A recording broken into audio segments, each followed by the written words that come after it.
buenas tardes. Claro que les voy a compartir lleva por título Dignidad, Ética y Derechos Humanos, una relación necesaria. Introducción.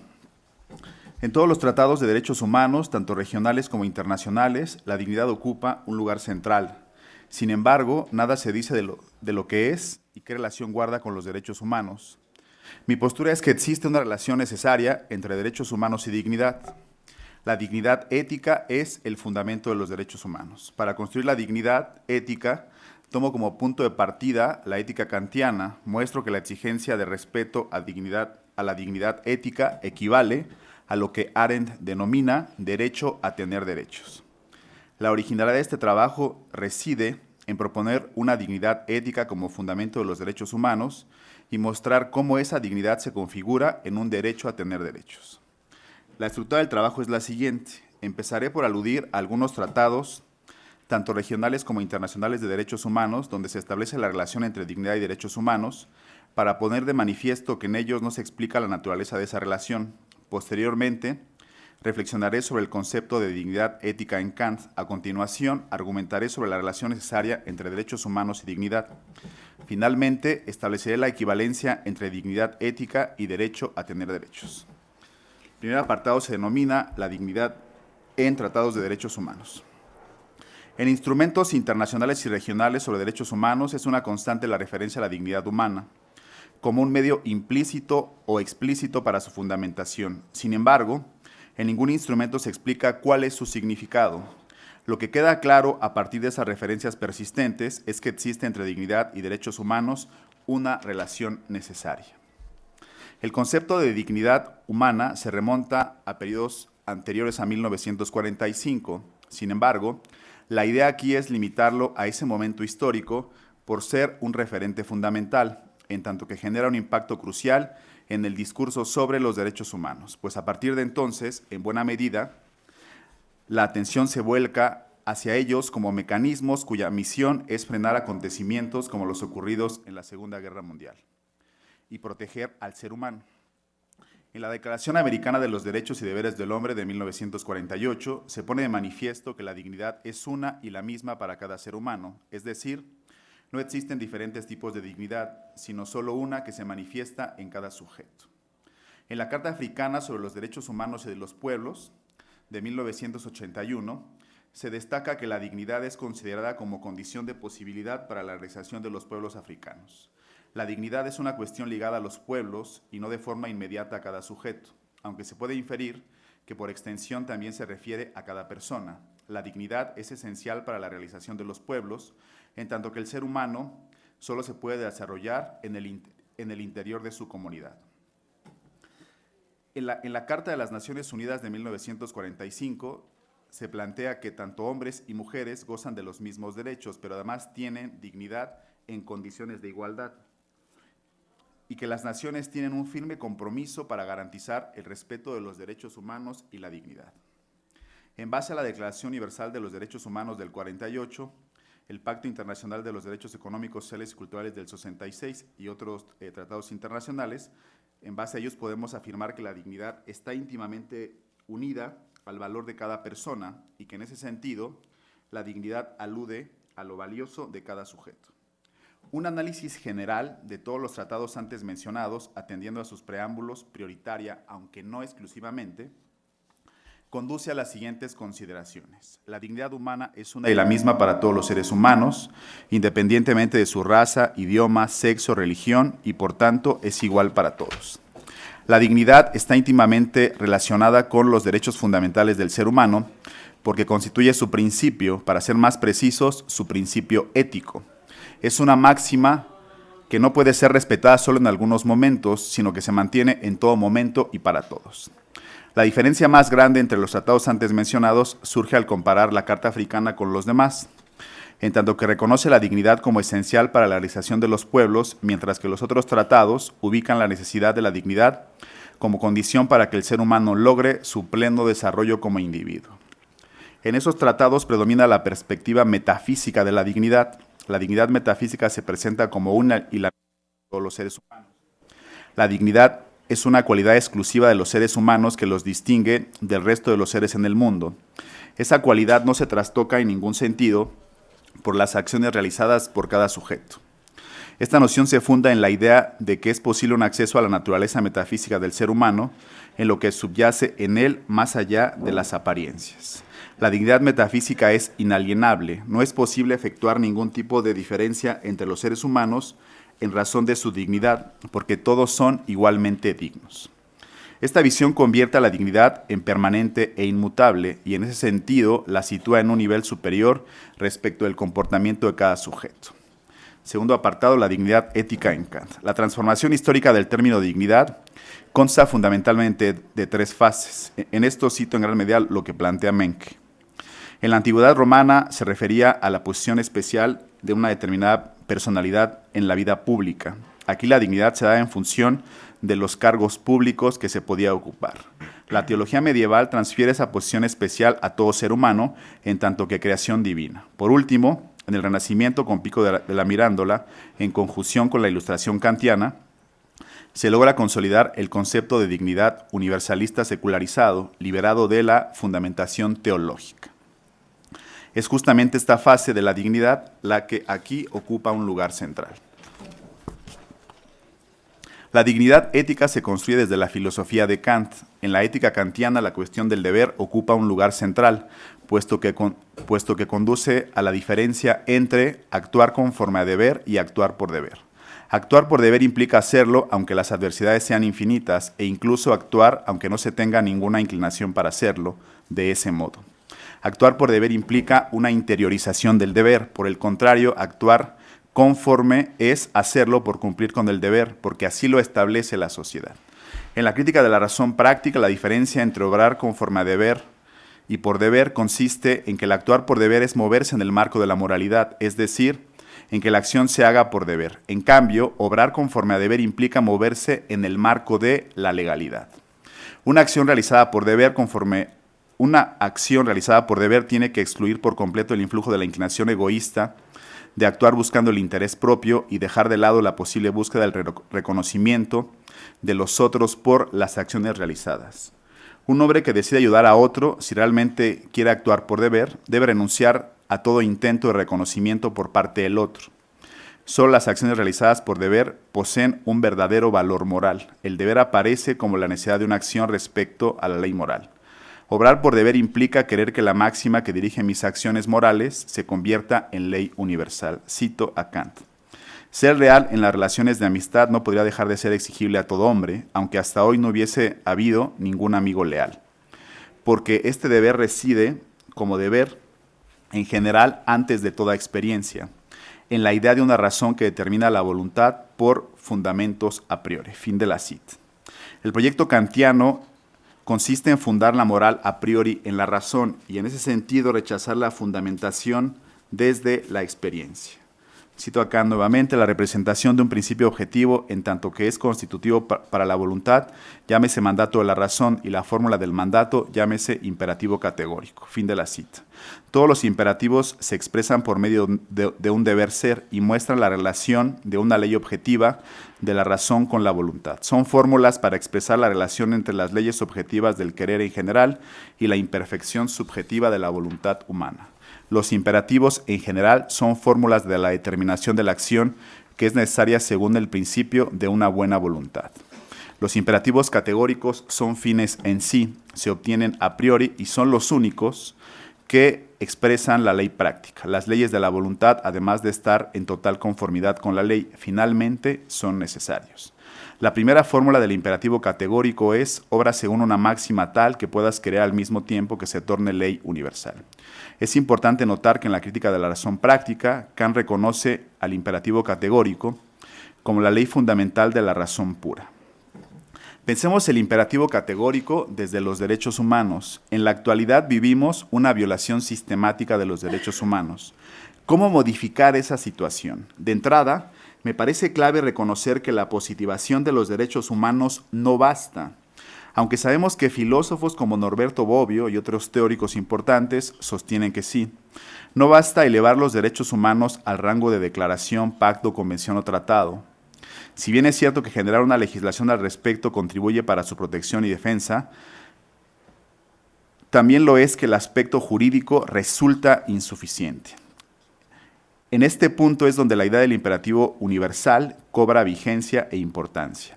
Si logramos que tanto los gobiernos como los individuos asuman el respeto a los derechos humanos desde la forma del imperativo, esto es, cada vez que tales derechos se encuentren en una situación de posible violación a los derechos humanos, se pregunten si quieren que esa manera de violentar al otro se convierta en ley universal.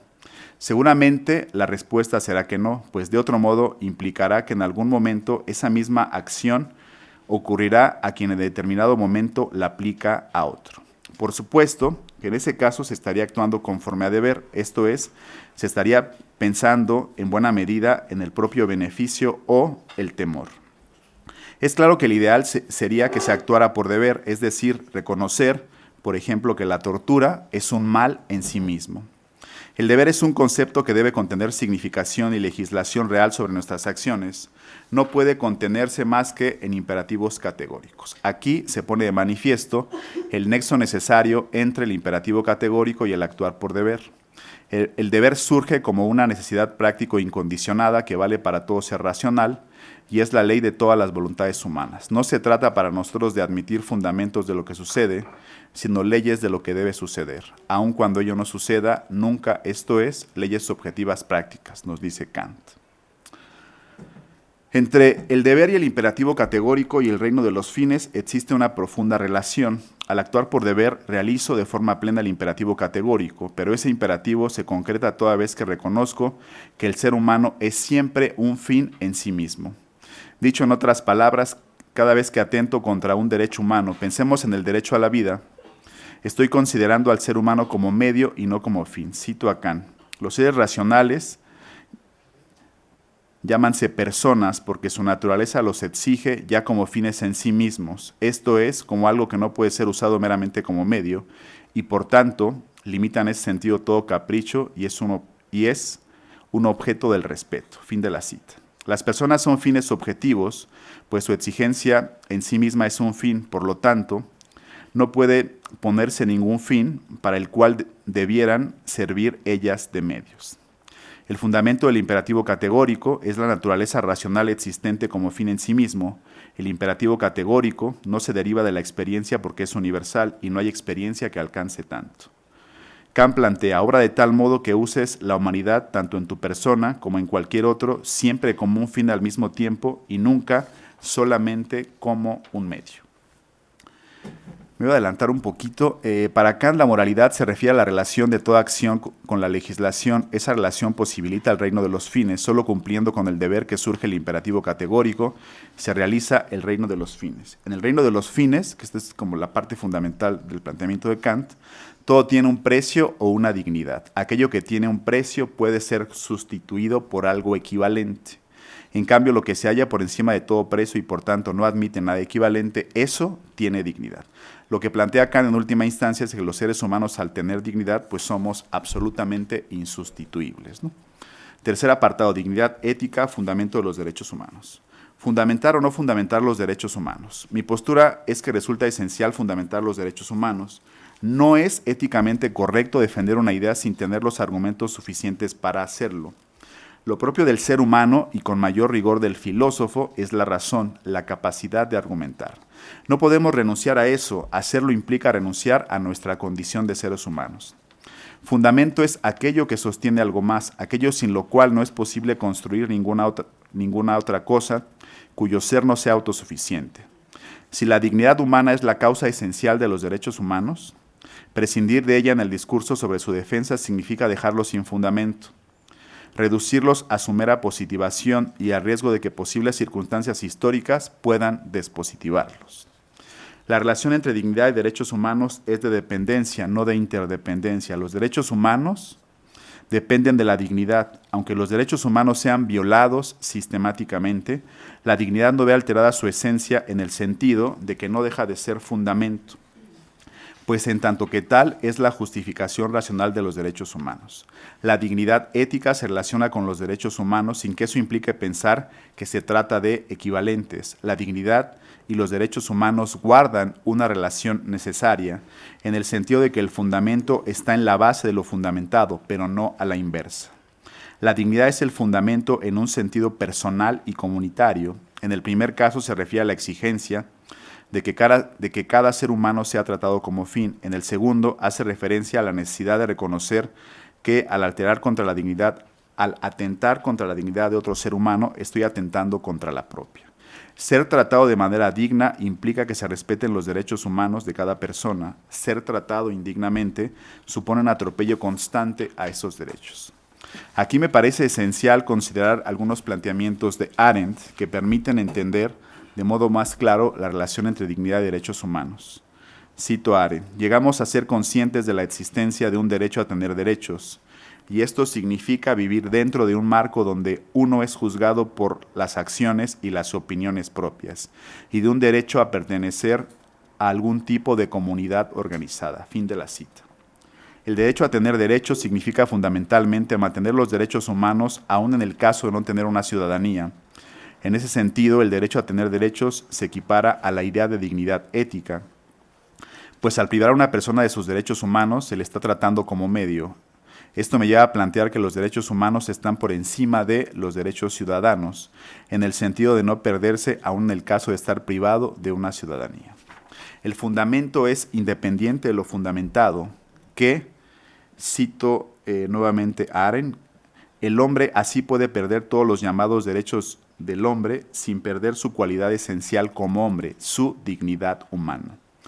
Fin de la cita. El derecho a tener derechos no es solamente una cuestión jurídica, sino fundamentalmente una exigencia ética, de respeto a la persona más allá de lo que establece el propio derecho. Lo que justifica la positivación de los derechos humanos es justamente el contenido ético que fundamenta los mismos, es decir, la dignidad. Los derechos humanos son normas especiales en las que se fusionan lo ético y lo jurídico con un predominio de lo ético. Los derechos humanos son jerárquicamente superiores a los derechos ciudadanos al no depender de la idea de ciudadanía y estar centrados en la condición propia de cada ser humano. La dignidad, en tanto que principio ético propio y exclusivo del ser humano, es condición de posibilidad para la realización de cada persona y sus derechos humanos. Es justamente la dignidad ética lo que hace que tenga sentido la exigencia de que cada ser humano tiene derecho a tener derechos. La dignidad dota de sentido esa exigencia cuando los derechos humanos son violados sistemáticamente. El derecho a tener derechos debe ser la máxima ética que se constituye en el respeto de los otros, que determine las exigencias jurídicas. Plantea dicha máxima a la manera de un imperativo categórico sería: obra de tal modo que reconozcas en todo momento que cada ser humano y la humanidad entera tiene derecho a tener derechos, tiene dignidad. El único modo efectivo de lograr el pleno respeto a los derechos humanos y a la dignidad es mediante la perspectiva ética. La dignidad articulada desde la ética es fundamento de los derechos humanos, de manera tal que todo acto de violencia contra la dignidad es un atentado contra los derechos humanos y toda violación de los derechos humanos constituye una agresión en contra de la dignidad humana, sin que eso signifique la cancelación de la dignidad. Finalmente, he logrado poner de manifiesto que la dignidad articulada desde la ética es fundamento de los derechos humanos, de ahí su relación necesaria. Para lograr un auténtico respeto de los derechos humanos es necesario integrar derecho y ética, pues la violación de esos derechos muestra el error de centrar todo el problema en la mera positivación. Los asesinatos y desapariciones forzadas que ocurren sistemáticamente en México y otras partes del mundo ponen de manifiesto la progresiva deshumanización, no solo de aquellos que los realizan, movidos por un conjunto de intereses personales e incluso coaccionados, sino de la totalidad de la sociedad, que no humanidad, en tanto que lo único que hace con su silencio es mostrar su profunda indiferencia. Ante eso, solo queda seguir luchando por una auténtica consolidación de la dignidad ética como fundamento o razón mayor para respetar los derechos humanos, sin perder de vista que por su dignidad el ser humano es absolutamente insustituible. Gracias. Muchas gracias y le damos la palabra a Daniel Sandoval. Muchas gracias. Bueno, primero, muchas gracias a todas las personas que participaron en la organización, a las personas del centro que también hacen que sea posible. Pues yo mismo, ¿no? Participé en varias veces en la organización y bueno, sé que es mucho trabajo, ¿no? Yo más bien traigo una perspectiva menos filosófica, más sociohistórica y pretendidamente, ¿no? Desde la crítica jurídica, en el entendido de que uno de los temas más difíciles de tratar para la crítica jurídica es precisamente el tema de los derechos humanos. Cómo aproximar críticamente, digamos, desde una crítica estructural, el tema de los derechos humanos, cuando es un discurso que involucra, ¿no? Tantas formas, ¿no? de percibir la moralidad y relacionarla, ¿no? con el ser humano. Y para que se entienda un poco la perspectiva, yo pensaba plantearle, ¿no? la manera en que fue surgiendo. El objetivo es repensar de un proyecto más general que no tiene que ver específicamente los derechos humanos, cuál es la relación entre el derecho, la violencia física y la que no es física, ¿no? la que es simbólica, y la perpetuación, la reproducción del capitalismo. De miras después a lo que está sucediendo en nuestra región, ¿no? Tanto las nuevas constituciones, con las contradicciones internas que tienen, con las dificultades externas que tienen, y la otra parte de América Latina, ¿no? que tiene gobiernos abiertamente neoliberales como el mexicano, ¿no? Y la idea es, ¿qué parte o qué hace el derecho para tornar esas relaciones de desigualdad, de exclusión y de muerte, ¿no? básicamente, que son las que ofrece el capitalismo y el neoliberalismo específicamente, para hacerlas aceptables, ¿no? Y en ese sentido, ¿qué papel tiene el discurso de los derechos humanos para tornar aceptable esa violencia e incluso, ¿no? para ayudarla a reproducirla? Yo parto de retomar, no sé si de manera retocada, ¿no? una tesis ya muy vieja de Marx, que decía, bueno, los derechos en ese tiempo, ¿no? los derechos de libertad, que eran los que existían, ¿no? estaban positivizados, no son, como lo dice también, ¿no? buena parte de la teoría jurídica, no son un espacio de contrapoder, no es lo que se opone a las prácticas del capitalismo, sino que es lo que lo torna, su otra cara, ¿no? la cara que lo torna como algo aceptable. Es decir, es una forma, no dice el de legitimar, pero sí es una condición de posibilidad para que las relaciones capitalistas puedan seguir, ¿no? y puedan reproducirse. Un poco la metodología que sigo fue parte, ¿no? de lo que fue mi investigación de doctorado, la parte de un proyecto postdoctoral que no terminé por razones laborales, y era cómo pensar desde la larga duración el papel de los derechos sociales en la conformación de las políticas neoliberales en México, y como parte de otro proyecto que era colectivo, cómo pensar la historia social de los derechos sociales en América Latina desde la coyuntura actual de América Latina, ¿no? Partiendo de la base de que se debe entender lo que el derecho es a partir de cómo funciona en la sociedad, cómo se utiliza y cuáles son las relaciones de fuerza que puede reproducir o que puede limitar y qué uso tiene, ¿no? desde las diferentes clases sociales, desde los diferentes grupos, ese derecho, y cómo sigue siendo, ¿no? Me parece que eso es fundamental, una relación desigual, ¿no? Aunque, digamos, todos podemos usar el derecho, todos tenemos acceso a utilizar, a hablar de los derechos humanos, la forma en que accesamos a ese discurso no es para nada una forma igualitaria, ¿no? Hay gente que tiene, o grupos sobre todo, o clases sociales, que tienen un mayor poder de determinar qué es el derecho y qué se entiende por derechos humanos, y hay grupos que simplemente no lo tienen, ¿no? Entonces, un primer punto era partir desde la historia social. Es decir, cómo el derecho se produce dentro de ciertas relaciones sociales, no es un producto, bueno, para mí, ¿no?, del progreso de la razón humana, aunque ciertamente se le puede dar ese enfoque, sino de un conjunto de relaciones humanas que lo hacen posible. Si tenemos el derecho que tenemos, es porque tenemos las relaciones sociales desde las cuales se produce, ¿no? Y la idea es analizar esos derechos humanos desde una perspectiva de larga duración. ¿Por qué larga duración? Porque precisamente solamente se pueden pensar los efectos de los derechos humanos, específicamente de los sociales, cuando ya se ha tenido un proceso histórico a partir del cual se puede examinar cuál ha sido el efecto de esas disposiciones en la conformación de las correlaciones de fuerza y sobre todo, ¿no?, en la limitación de las correlaciones de fuerza, digamos, contrahegemónicas dentro de una sociedad específica.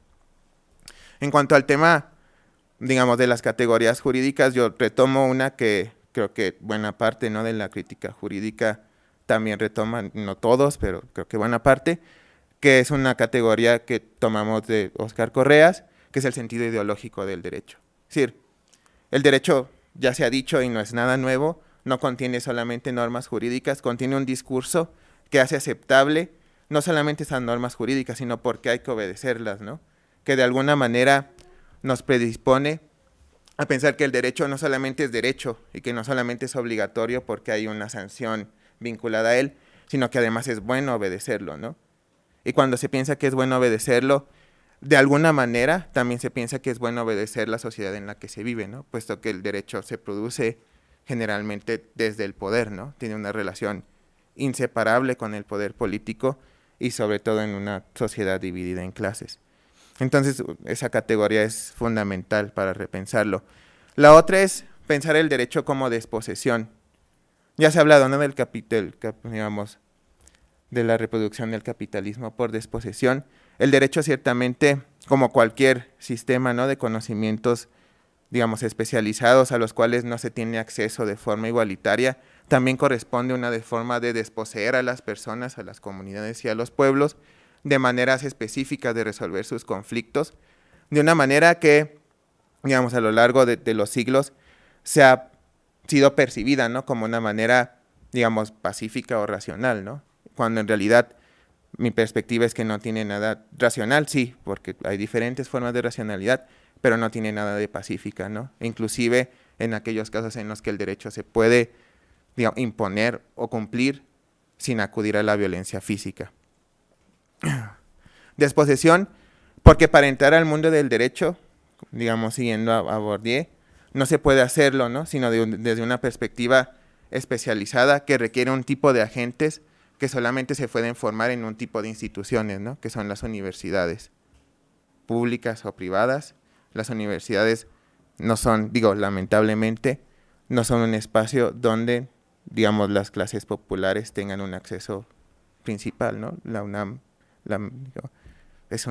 cualquier universidad pública es un ejemplo de eso, ¿no?, que no es un espacio de educación para las clases superiores, para las clases populares, sino al contrario, ¿no?, que tiene un proceso de elitización cada vez mayor, y el mundo de los abogados no es la excepción. Entonces, planteo, ¿no?, que esa forma de desposeer a las personas la posibilidad de resolver sus conflictos entre ellos y tener que acudir al Estado a través del derecho, es una forma también de imponer un orden de cómo se deben resolver los conflictos, en los cuales no hay ningún diálogo al respecto, ¿no? Es una imposición, básicamente. Y esa forma, a pesar de que no requiera violencia física, digamos, inmediatamente, es una forma de imponer una violencia simbólica y además de hacer desaparecer o, digamos, eufemizar la necesidad de la violencia física para la reproducción de ese derecho y de esa sociedad. La otra cara es, digamos, ese es un discurso negativo, ¿no?, acerca de lo que son los derechos humanos. Sí, me gusta ver el reloj, sí. No, me gusta estar atento del reloj. Pero, ¿cuál es el otro lado, no? No se trata de tener una visión extremadamente negativa sobre los derechos humanos, sino ver cuáles son sus condiciones de existencia social posibles y sobre todo, ¿no?, cuáles pueden ser, fuera de ese marco, ¿no?, de utilización dominante de los derechos humanos, las posibilidades de un uso contrahegemónico, de un uso de liberación, de un uso, digamos, anticapitalista, yo sí creo que es anticapitalista, de los derechos humanos, reconociendo cuáles son sus limitaciones, ¿no? Es decir, bueno, cuando un movimiento social usa los derechos humanos, cuando una comunidad usa el discurso de los derechos humanos, lo que yo digo es que debido a la subjetividad política desde la cual lo usa y de los objetivos con los cuales usa, no se trata del mismo discurso de los derechos humanos, ¿no?, sino de un discurso políticamente bien distinto que no podemos englobar en un concepto general de derechos humanos, sino donde tenemos que reconocer las diferencias políticas y sobre todo, ¿no?, la intencionalidad distinta de construir un mundo diferente a través del uso de los derechos humanos. Obviamente, la limitación es que tanto en Venezuela como en Ecuador, como en Bolivia, como en México, la determinación de los derechos humanos ha seguido todavía los mismos cursos, ¿no?, de cómo se determinaron durante la etapa liberal, ¿no? Es a través del Estado, y cuando no a través del Estado nacional, a través de los instrumentos o de los organismos internacionales, ¿no?, que están íntimamente relacionados con el surgimiento del capitalismo, ¿no?, y la reproducción del capitalismo. un poco los últimos 5 minutos, era hablar de una cosa que a mí me parece muy importante de repensar, que era el papel del Estado social, yo específicamente en México, pero creo que en la coyuntura actual de América Latina se podría pensar no como un caso idéntico, pero sí como puntos para partir la discusión, el papel del Estado social en México en la configuración y la posibilidad de las políticas neoliberales. Y en ese caso, el efecto, ¿no?, que esa incorporación a la Constitución, digamos, el proceso de institucionalización de los derechos sociales tuvo en la conformación de las, digamos, de la correlación de fuerzas que a la larga, ¿no?, llevó a las políticas neoliberales. En ese sentido, digamos, a grandes rasgos, y no hay mucho tiempo, ¿no?, para dar tanto detalle, la idea es precisamente esa etapa de institucionalización de la revolución fue también donde se conformó las características principales del régimen corporativo, y el régimen corporativo, de una manera para mí directa, ¿no?, ha sido una de las condiciones de posibilidad del neoliberalismo, porque ha desgastado, ¿no?, la posibilidad, o ha posibilitado el aislamiento de las fuerzas sociales, de las clases sociales en su organización, que pretendían digamos, una sociedad distinta, ¿no?, a la capitalista, y que precisamente fue lo que dio pie, ¿no?, sobre todo a la prolongación del conflicto armado revolucionario. En ese sentido, la intención era repasar, ¿no?, que fue digamos, el resultado de la estancia postdoctoral, repasar un poco cuál es el papel principalmente del cardenismo, que fue, digamos, el auge de las políticas sociales, del Estado social, de la redistribución a través de las reformas jurídicas, o ayudado de las reformas jurídicas, en la conformación de un régimen político que posteriormente fue el principal brazo, ¿no?, para la represión de los movimientos sociales contrahegemónicos.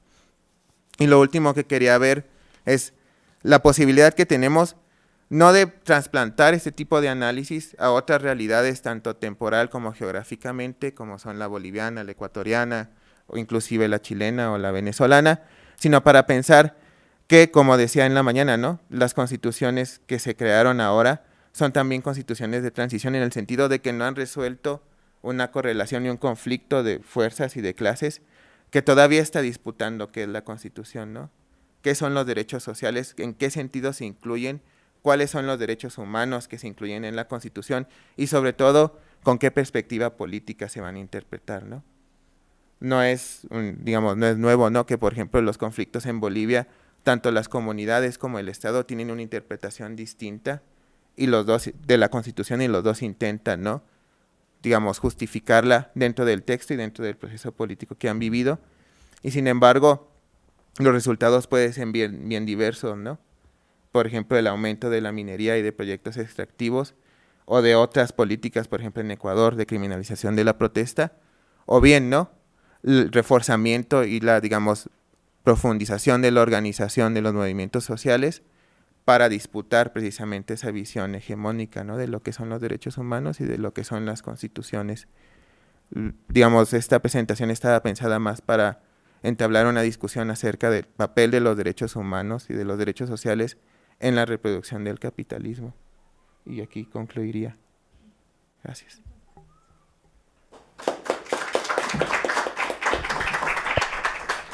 Le damos las gracias a Daniel Sandoval, y si gustan una ronda de preguntas. Bueno, lo que yo planteo en buena medida tiene como base la propuesta ética kantiana, y eso tiene que ver además con una preocupación muy importante.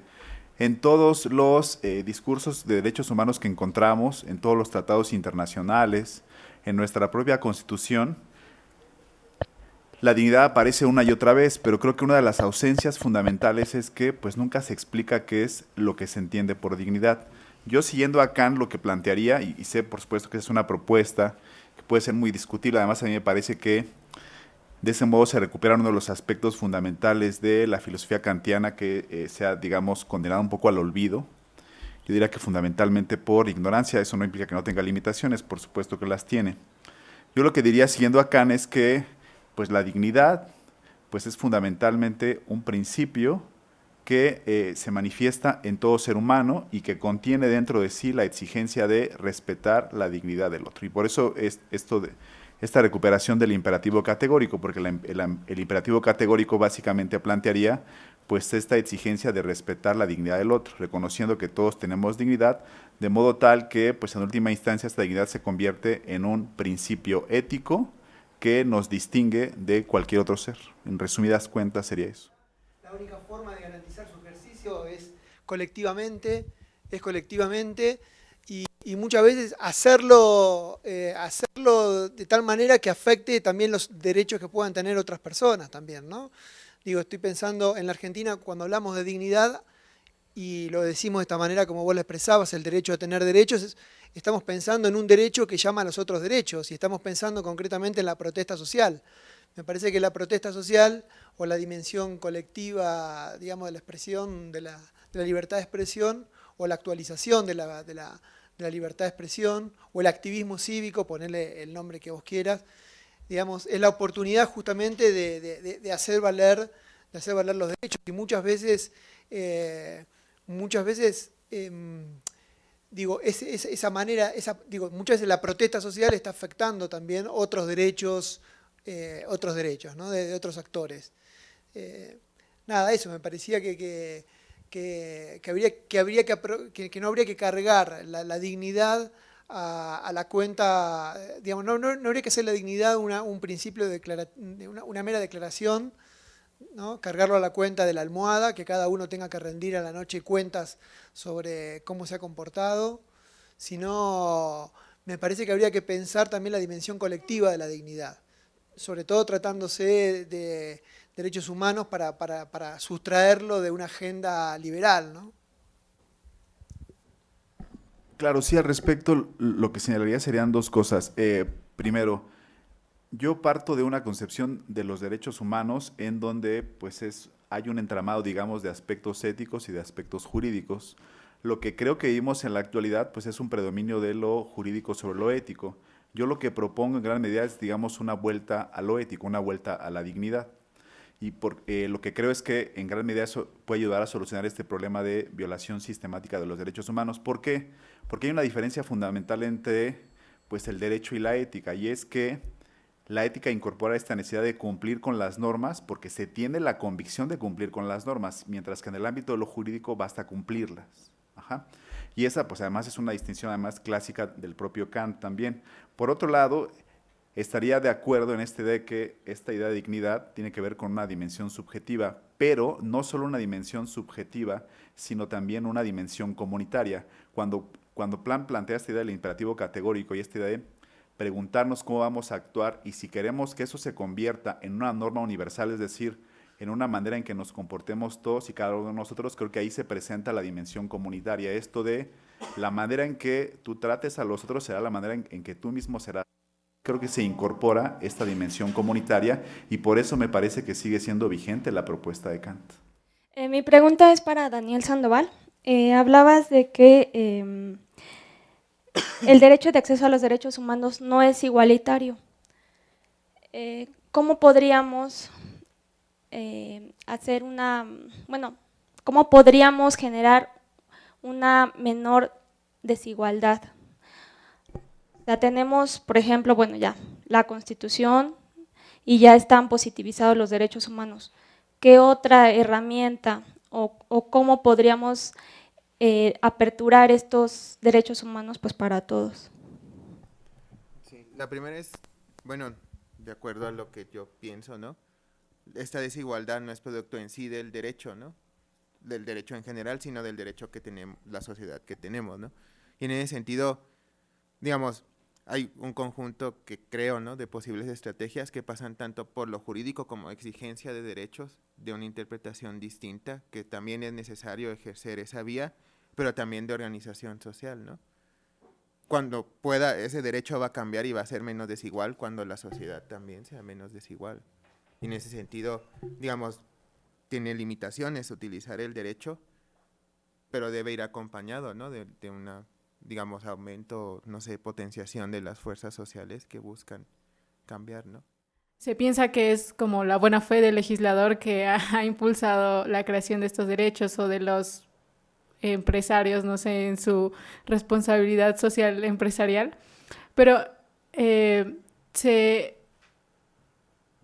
se pierde de vista la cuestión de que muchos de esos derechos que denominamos derechos humanos se han llegado a legislar, o, bueno, a positivizar por el aspecto de los movimientos sociales porque no responden a las exigencias o, mejor dicho, a las necesidades urgentes que se tienen. Pero en realidad no es que resuelvan el conflicto o la desigualdad, bueno, no resuelven la desigualdad social, sino que únicamente lo que logran es minimizar esos daños ante el capitalismo.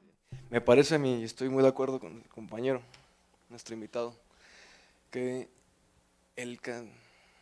pensar en Kant y pensar en derechos humanos nos va a llevar necesariamente a concluir en un discurso universal de derechos humanos, pero que para nosotros pensamos que está un poco agotado.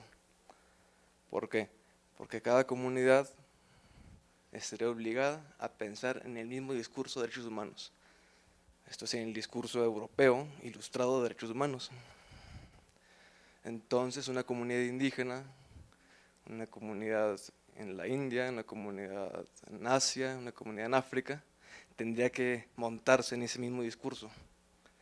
El discurso de igualdad, fraternidad y libertad, pero no es el mismo discurso en todas partes. Me parece a mí que es un... Bueno, yo no lo haría así. Tendría el potencial, Kant, de legitimar la opresión. ¿Por qué? Porque diría, es que este es universal para todos los seres humanos. Y la solución que se dio en el siglo XIX y el siglo XVIII fue muy fácil. Es que ellos no son humanos, son salvajes. Y como son salvajes hay que civilizarlos. Hay que enseñar derechos humanos. Entonces van a enseñarles, pero en ese enseñar está la colonización. Me parece a mí que, bueno, para mí es equivocado y para mí requiere un gran trabajo adicional emplear a Kant en ese aspecto, porque de lo contrario a mí me suena muy muy riesgoso, en extremo riesgoso. No sé, pensemos, bueno, un ejemplo que no es kantiano, pero en Estados Unidos tiene un discurso de derechos humanos, ellos dicen, este discurso debe ser universal, y cuando se vuelve universal, estaría anulando la autodeterminación y la individualidad incluso, o las tradiciones culturales de muchos pueblos, comunidades interpretativas, comunidades ancestrales, pues que ellos pueden formular sus propios contenidos de dignidad. Una comunidad musulmana no va a decir, mi dignidad es esta, individual. Una comunidad musulmana puede generar otro tipo de contenido. Una comunidad indígena puede generar otro tipo de contenido equivalente a dignidad, no igual, pero equivalente. Entonces la universalidad que impone Kant, me parece a mí que debe ceder hoy en día. Gracias. Claro, hago un comentario al respecto. Esto que les compartí hoy en realidad forma parte de un trabajo más amplio que lleva por título La dignidad ética transcultural como fundamento de los derechos humanos.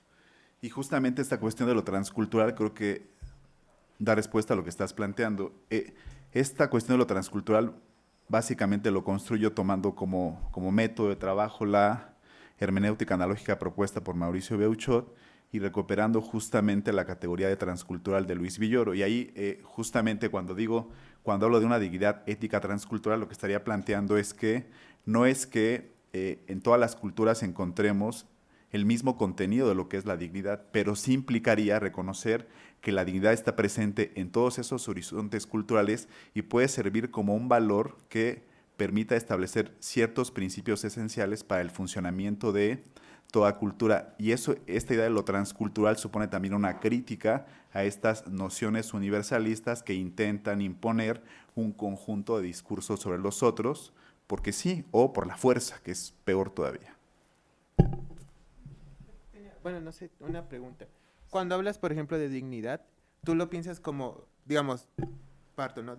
Todos los seres humanos tenemos dignidad, pero lo piensas como un concepto que preexiste a las relaciones sociales humanas, como un concepto, digamos, que puede tener diferentes significados para diferentes grupos de acuerdo a las relaciones que tienen, y a partir por lo transcultural que acabas de comentar, ¿no? Y a partir de eso crear un diálogo acerca de las diferencias que hay en la conceptualización de la dignidad humana para cada grupo. Claro, lo que planteo en gran medida es que es un principio ético, pero ese principio ético se va a configurar de manera específica en cada cultura, pero eso es justamente lo que permite pues este diálogo transcultural, justamente.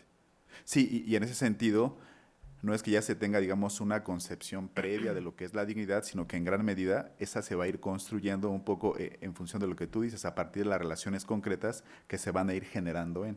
Y además yo lo que estoy planteando aquí es que esta dignidad ética transcultural se puede comprender como el fundamento de los derechos humanos, y ahí se pone de manifiesto justamente esta necesidad de pensar los derechos humanos no solo como una cuestión jurídica, sino incorporar la dimensión ética. No es que yo piense que lo jurídico no sea importante, es sumamente importante. El gran problema es nada más quedarnos con la pura dimensión jurídica. Hace falta la otra parte. Yo pensaba por el hecho, ¿no?, de cuando uno piensa en Kant, bueno, por lo menos yo, no sé si por uno piensa en lo que preexiste al ser humano y precisamente lo hace humano, Y como lo ¿no? a priori, ¿no? Y que eso precisamente es lo que da pie al universalismo excluyente, por decirlo así. Entonces, sí, claro, en ese sentido yo tomo a Kant, pero no para casarme, por así decirlo, de manera absoluta con lo que plantea Kant, y por eso es que al final recupero esta categoría de Arendt del derecho a tener derechos, que creo que ahí se configura de manera más específica y más crítica de ese universalismo esta dignidad ética transcultural. Allá atrás creo que tenían otra pregunta.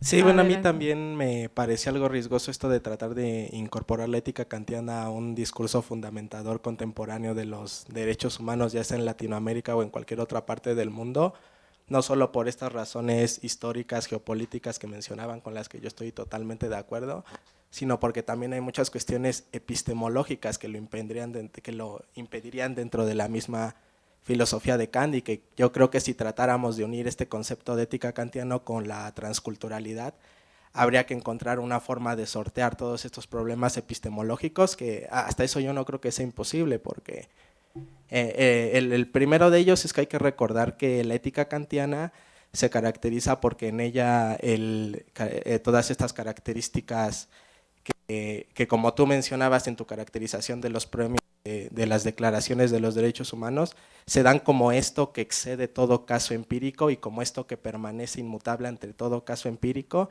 Esto para Kant significaba que estos conceptos como el bien, la justicia, la dignidad, estaban exentos de ser concebidos en toda instancia empírica.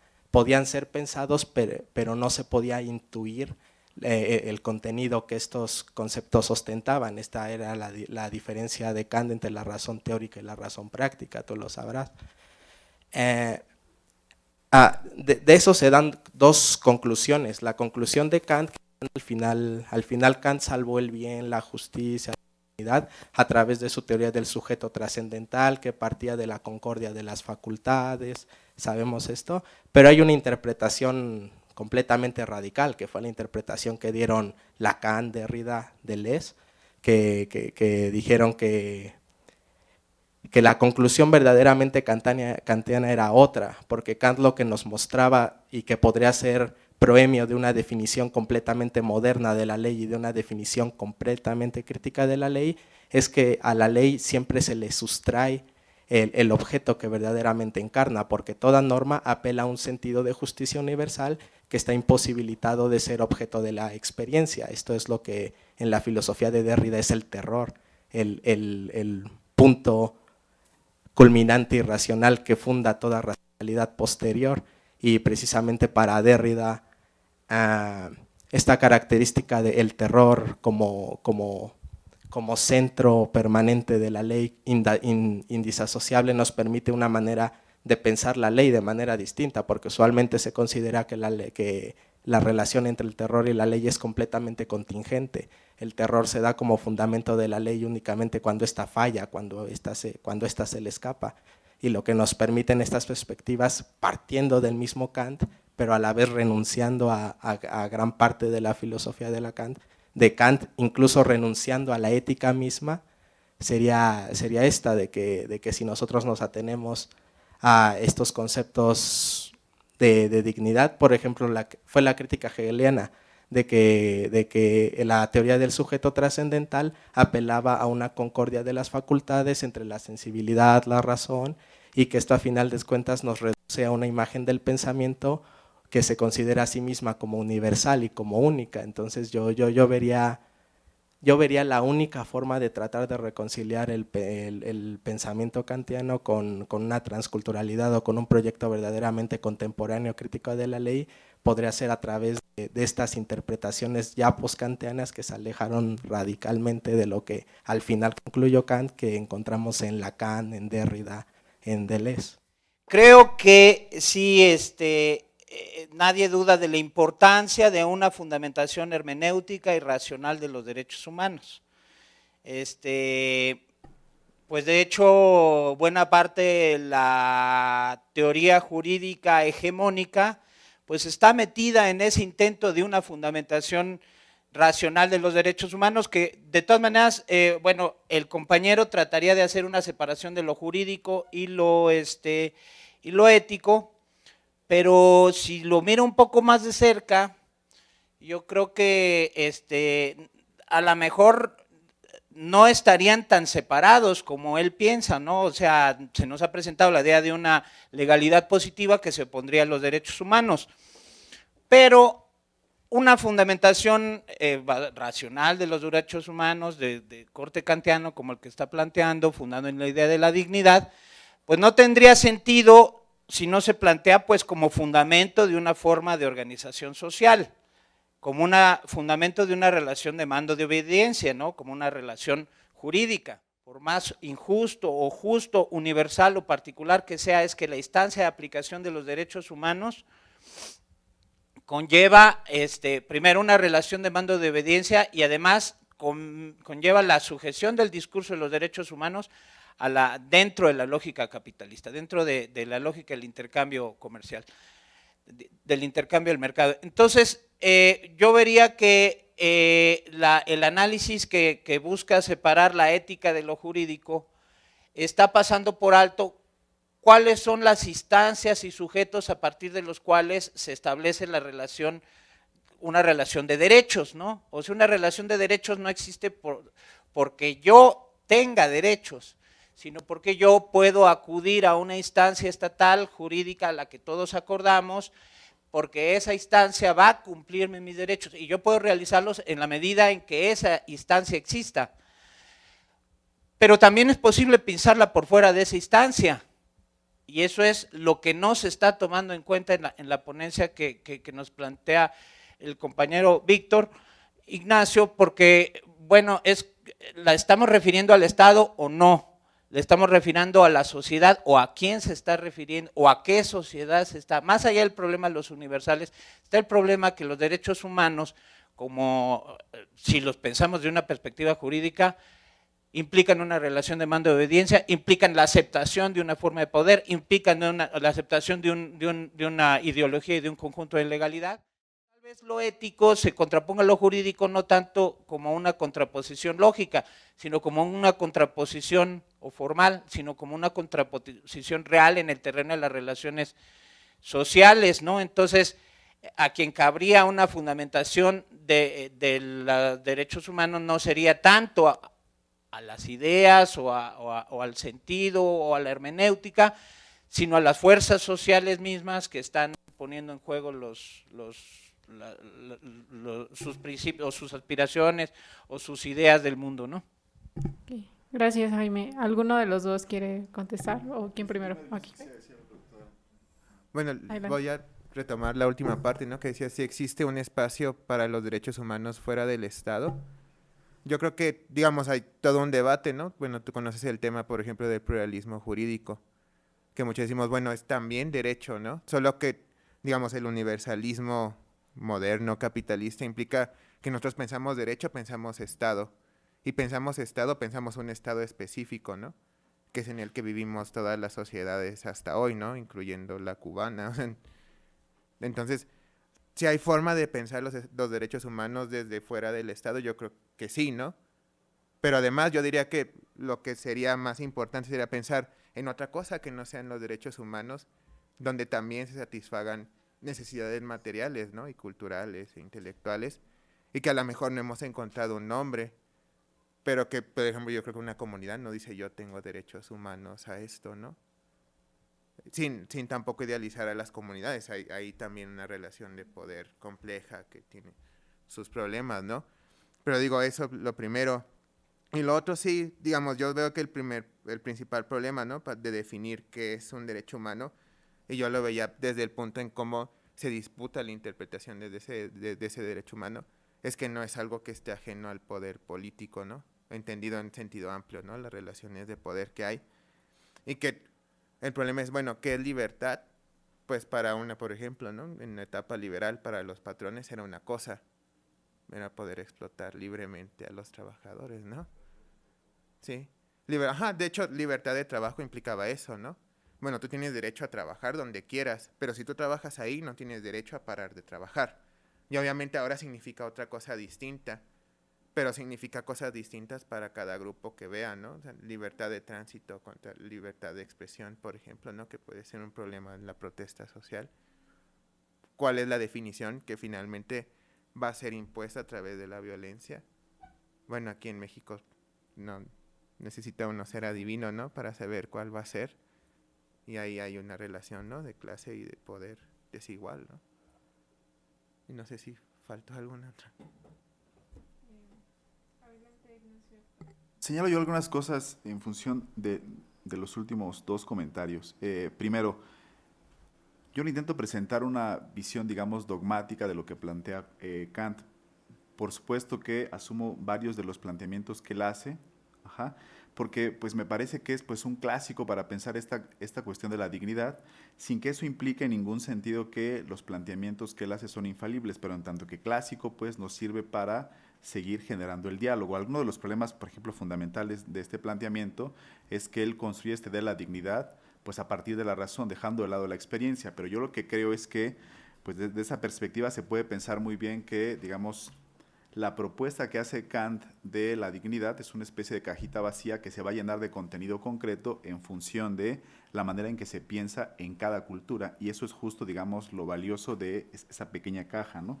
En cuanto al segundo comentario, lo que diría es que yo no estoy pensando que haya una separación entre lo jurídico y lo ético. De hecho, yo concibo los derechos humanos como un entramado de aspectos éticos y jurídicos, en donde creo que debería de predominar lo ético sobre lo jurídico, aunque eso no es lo que vivimos en la actualidad.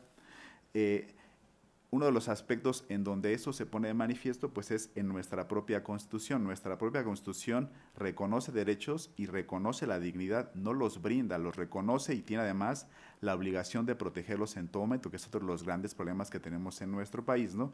Esta, digamos, ineficacia del derecho en términos de que no se cumple lo planteado en la Constitución. No es que la Constitución esté mal, el problema es qué hace el Estado para cumplir o no cumplir con lo que se plantea en la Constitución. Y ahí otra vez insisto en cómo lo ético puede contribuir a que vivamos una situación distinta a la que tenemos en la actualidad de los derechos humanos. En última instancia, lo que diría es que los derechos humanos son un ideal ético. Estamos lejos de alcanzar ese ideal, pero ese ideal sigue funcionando para seguir avanzando como comunidad, como sociedad. No quise decir que al separar, que estuviera mal separarlo, bueno, que el hecho de que los pusieras como las dos únicos referentes de una dualidad, derecho o juridicidad y ética, a la hora de ver los derechos humanos, pasa por alto que hay un tercer elemento, que es lo político.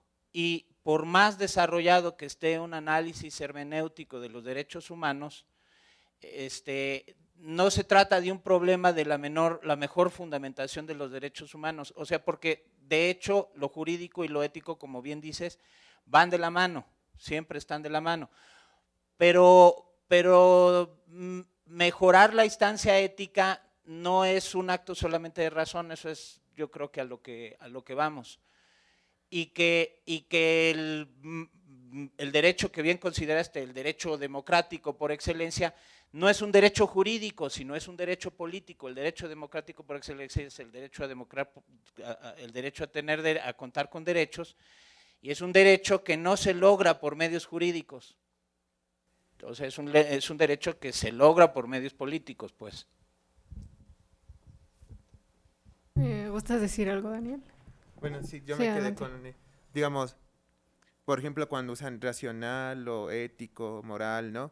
Yo digo, generalmente nadie va a admitir, ¿no? Que es inmoral, ¿no? Digo, Claro. yo cuando hago algo malo, generalmente trato de darle una vuelta y decir, no, no hice algo malo, hice algo que tenía que hacer, ¿no? Por ejemplo. O para mí el ejemplo más clave es lo racional.